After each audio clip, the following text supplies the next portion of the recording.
Salam damai sejahtera di dalam Tuhan kita Yesus Kristus. Shalom, selamat pagi dan juga semangat pagi. Kita telah ada di hari yang baru, hari ini 4 Januari tahun 2021. Tentu dengan semangat yang baru dan kita siap untuk menyambut berkat Allah di pagi hari ini dengan penuh sukacita.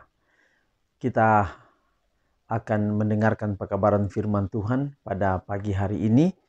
Saya menyampaikan banyak terima kasih untuk yang telah memberikan komentar di kolom komentar YouTube atau channel ini, yaitu Saudara James Jeffrey, Saudara Sam Bisai, juga Saudara Martin Meigar, dan teristimewa Saudara kandung saya, Saudara Samuel Bawengan. Dan kami akan doakan nama-nama ini dan teristimewa bagi istri dari adik saya, yaitu Samuel Bawengan, istrinya yaitu Nola Bawengan Kambi yang di dalam perawatan sementara ada di rumah sakit Advent Manado pada saat ini. Kita akan doakan nanti setelah mendengarkan renungan kita pada pagi hari ini. Baik saudaraku yang kekasih, sebelum kita dengarkan firman Tuhan, mari kita tunduk kepala dan kita berdoa. Bapa di surga, terima kasih untuk hari yang baru dan teristimewa untuk kesempatan mendengarkan suara Tuhan melalui firman-Mu. Biarlah pekabaran pagi ini akan mengubah hidup kami untuk selalu yakin dan bergantung kepada Tuhan dalam setiap janji-janji yang Tuhan sudah berikan melalui firman-Mu. Inilah doa kami Bapa, terpujilah nama Tuhan, dalam nama Yesus kami telah berdoa. Amin. Saudaraku, judul renungan kita untuk hari ini 4 Januari 2021 yaitu agar kita disucikan sebagaimana Kristus suci adanya. Agar kita disucikan sebagaimana Kristus suci adanya. 1 Yohanes 3 ayat 3, setiap orang yang menaruh pengharapan itu kepadanya menyucikan diri sama seperti Dia yang adalah suci. Sekali lagi, 1 Yohanes 3 ayat 3, setiap orang yang menaruh pengharapan itu kepadanya menyucikan diri sama seperti Dia yang adalah suci. Kristus mau meninggikan dan menghaluskan pikiran manusia, menyucikannya dari segala dosa, agar ia boleh menghargai kasih yang tiada taranya. Melalui pertobatan, iman, dan perbuatan baik, ia boleh menyempurnakan tabiat yang benar.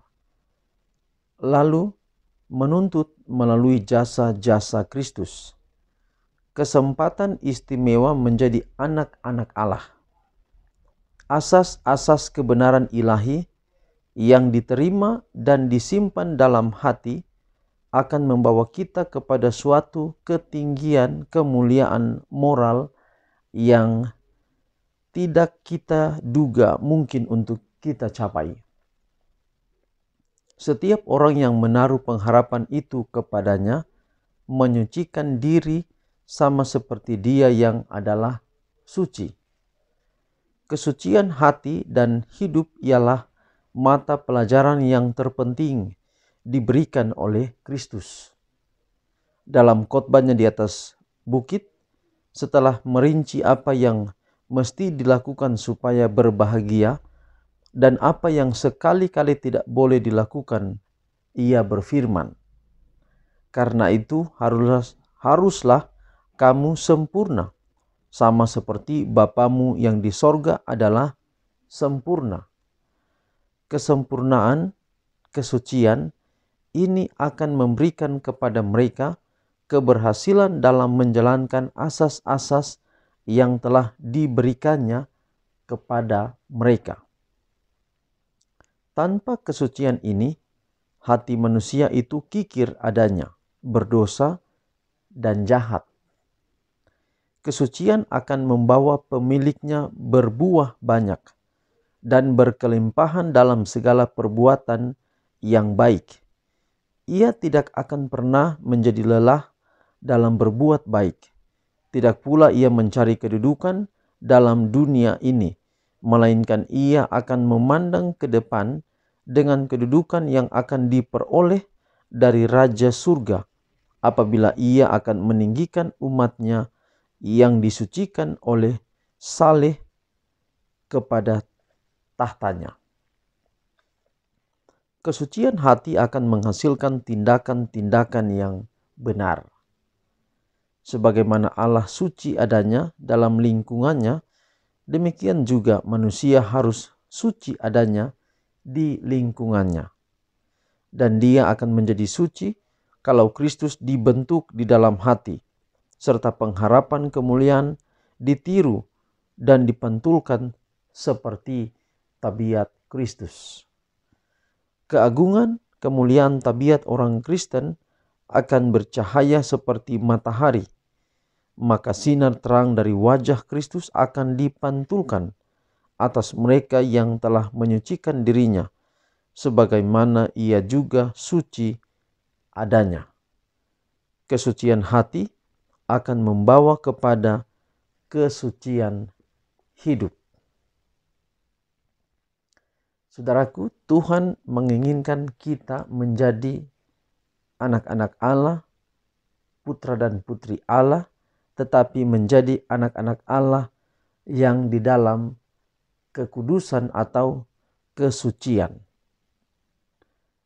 Dengan kesucian ini, maka akan menuntun kepada kesempurnaan di dalam tabiat. Dan yang paling penting di sini adalah memiliki kesucian hati. Dari kesucian hati inilah akan membawa kepada kesucian hidup. Ini perlu untuk kita latih melalui tindakan kita, melalui perbuatan kita. Walaupun tindakan kita, perbuatan kita akan berterima di hadapan Allah, di hadapan Bapa melalui jasa-jasa pengorbanan Kristus. Perbuatan kita tidak pernah memiliki andil untuk keselamatan kita. Perbuatan kita hanyalah untuk melatih tabiat kita, karakter kita untuk cocok dengan tabiat surga. Tetapi ingat, tabiat kita, karakter kita itu tidak pernah menyelamatkan kita. Jasa-jasa Kristus sajalah yang menjadikan kita benar di hadapan Allah. Tetapi karakter kita, tabiat kita perlu disucikan, perlu dikuduskan, perlu dikhususkan, perlu disendirikan oleh Yesus Kristus melalui jasa Yesus Kristus. Dengan demikian, ketika hati kita disucikan, maka akan menuntun kepada kehidupan kita yang penuh dengan kesucian. Nah, ini perlu untuk dilatih hari demi hari. Jadi kalau kita melakukan dalam kehidupan kita, dalam tindakan-tindakan kita, ini perlu latihan setiap hari. Perlu ada problema kita hadapi sehingga tabiat kita dilatih setiap hari. Ada tantangan yang kita hadapi atau ada persoalan hidup yang kita alami setiap hari, ini akan melatih, ini akan menyendirikan tabiat dari hati yang suci kepada kesempurnaan tabiat, karakter sama seperti Kristus. Dan kuncinya adalah untuk memiliki tabiat yang agung seperti tabiat Kristus. Dan inilah tabiat Kristen yang diidam-idamkan oleh Yesus dalam kehidupan kita adalah mari kita pancarkan sinar dari Yesus itu kepada setiap orang di sekitar kita. Kita bukan menjadi matahari, tapi matahari itu adalah Yesus. Tetapi kita adalah pantulan, menjadi pantulan dari cahaya matahari itu kepada setiap orang. Melalui apa? Melalui tabiat kita, melalui perlakuan kita setiap hari dalam kehidupan kita. Kita sadari Kita penuh kekurangan kelemahan. Saya sebagai pendeta sekalipun memiliki kekurangan kelemahan di dalam tabiat. Tetapi hari demi hari kita berdoa agar kita memiliki tabiat yang disucikan oleh Yesus Kristus. Tuhan memberkati kita dalam pekabaran kita pada pagi hari ini. Mari kita berdoa untuk mengakhiri renungan kita hari ini. Kita berdoa. Bapa di surga, terima kasih untuk pekabaran yang indah pagi ini. Terima kasih oleh bantuan kuasa Roh Kudus-Mu, kami dimampukan menghidupkan kehidupan Kristus dalam kehidupan kami, yaitu memantulkan terang Allah kepada setiap orang di sekitar kami melalui kehidupan kami. Bapa, kami tidak mampu menjalankan melalui renungan ini, tapi Tuhan menyanggupkan kami untuk berjalan dalam dunia ini dengan menjadi terang di mana saja kami berada. Pagi ini Tuhan, hamba doakan khususnya Saudara James Jeffrey, Saudara Sam Bisai, dan Saudara Martin Meigar. Nama-nama yang mengikuti atau menonton channel ini. Tuhan berkati, pelihara, cinta kasih-Mu menjadi bagian mereka. Dan khususnya hamba doakan untuk adik hamba-Mu Samuel Bawengan, dan khususnya istrinya Nola Bawengan Kambe yang di dalam keadaan sakit sementara dirawat di rumah sakit Advent Teling. Tuhan berkati makanan minuman, obat-obatan dikonsumsi dapat memberikan kesembuhan. Hamba berdoa untuk semua pendengar renungan harian ini di mana saja berada, baik di Papua, di Manado, bahkan sampai di Australia dan luar negeri yang lainnya. Tuhan memberkati kiranya agar melalui media ini dapat menjadi berkat bagi kami semua. Terpujilah nama Tuhan, ampuni dosa kekurangan kami. Dalam nama Yesus kami sudah berdoa. Amin.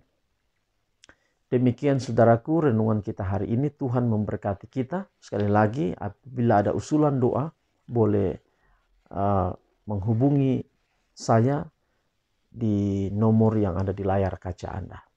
Tuhan memberkati kita. Sampai jumpa renungan kita besok. Shalom.